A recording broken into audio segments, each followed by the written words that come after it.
Hey, I'm Chris F from Make Everything, and today we're going to try to make some custom BMX pegs for this very unique bicycle. Check it out.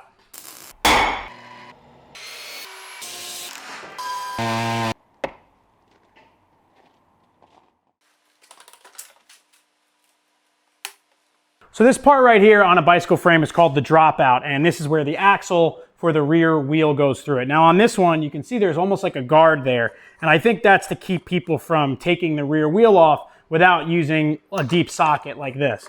Now, a normal bicycle peg or a BMX peg would look something like this on the end, where it's a cylindrical piece of steel with a cap and a hole in it. Now you can see in this instance, because of this guard, we actually couldn't put a traditional bike peg on there. So I've come up with an idea of basically taking off the stock axle nut and then fabricating essentially an extension like this that's threaded on the end that would then allow me to weld a chromoly peg to a threaded bung that would fit inside this, and then once you screwed that on, this peg would turn into the axle nut and the extension of the axle itself, which is great because it would allow you to not have to modify the bike at all and make these interchangeable basically to any bike that has this threaded axle nut on the front and rear axles.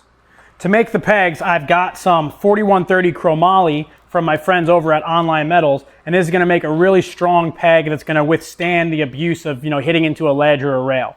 Now what I've got here is I've got 1.25" OD tube, seamless, and then 1-inch solid bar. So what's nice about this is you get a pretty tight interference fit right from the factory, but what we're going to do is cut this down, weld a bung into the outside, then bring it over to the lathe, center it up, drill it, and tap it to the corresponding metric thread, and see how these things work. So to start off, I had to do some measuring to figure out exactly how big of an offset I would need to make on these pegs. It's a pretty simple design, basically a solid threaded bung that goes into a tube like I mentioned.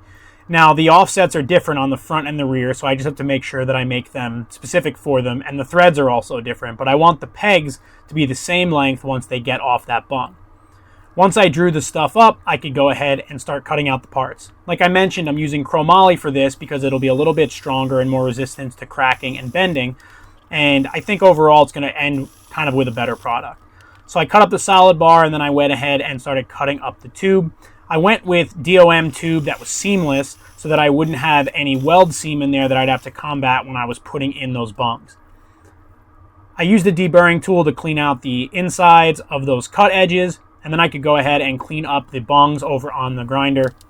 You can see I've got that metal port underneath it. That's that metal dust collector that I mentioned in a video a couple times back.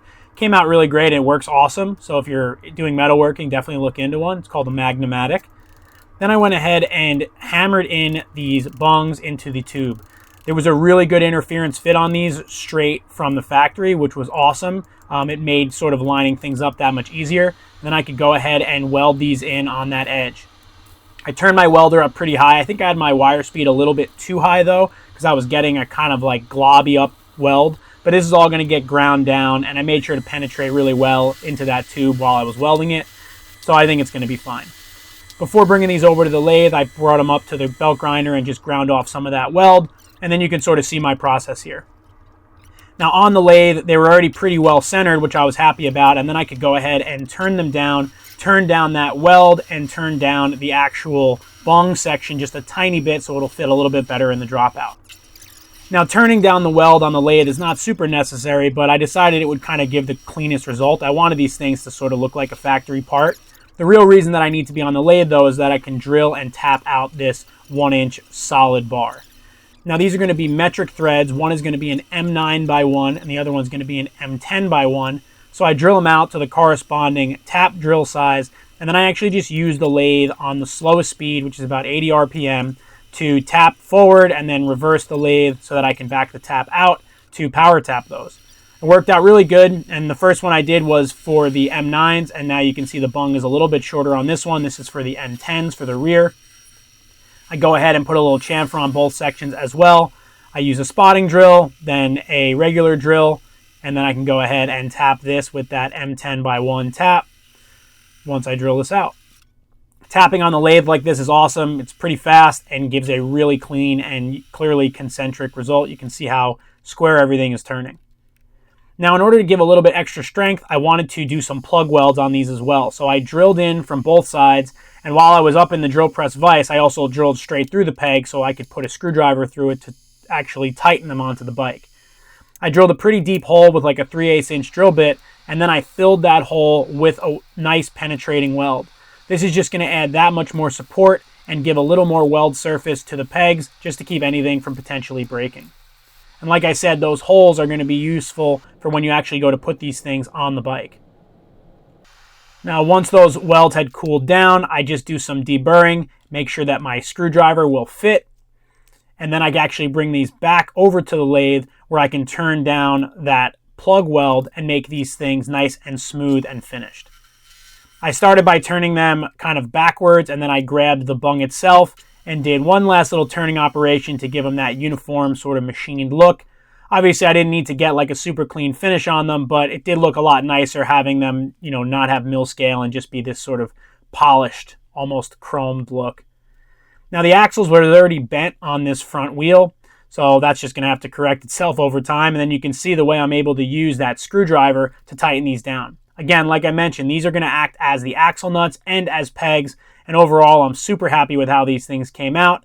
Even though those front axles are a little bit bent, and they'll probably bend some more, I think these things are going to function great, and it was a really easy and fun project.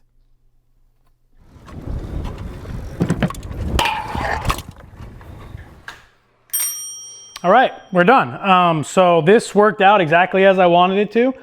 This was kind of tricky with those dropouts and the two different size axles. So what I found was that typical to these sort of like commuter style bikes, the front axle is a 9x1mm thread, which is something that nobody has. 9x1mm is not even on any of my tapping charts. I had to Google the drill size for it. So I ordered the tap on Amazon. It came out great. Everything worked out fine. And overall, I think it's going to work great. The nice thing about this is that I didn't do any modifications to the bike itself. And you really could just take these pegs off using a screwdriver and put them on any other bike with 9mm front and 10mm back. So I'm going to see what my friend Panza is able to do with this thing. It should be pretty fun. So go check out his channel. I'll put it down in the description. Panza is the guy I made this for. He's an amazing professional bike rider and a good friend, and I'm always happy to do kind of fun projects like this with him. So if you want to see more stuff like this, more projects in the shop, creative problem solving and building, don't forget to subscribe to my channel. Give this video a like and a comment if you have any questions or you just want to say hello. If you want to see what I'm doing on a day-to-day basis, follow me right here at Make Everything Shop. I had a lot of fun on this one, and I'm always doing something interesting, so be sure to check that out. And that's about it. I hope you enjoyed this video. I'm Chris Zepp for Make Everything, and I'll see you on the next one.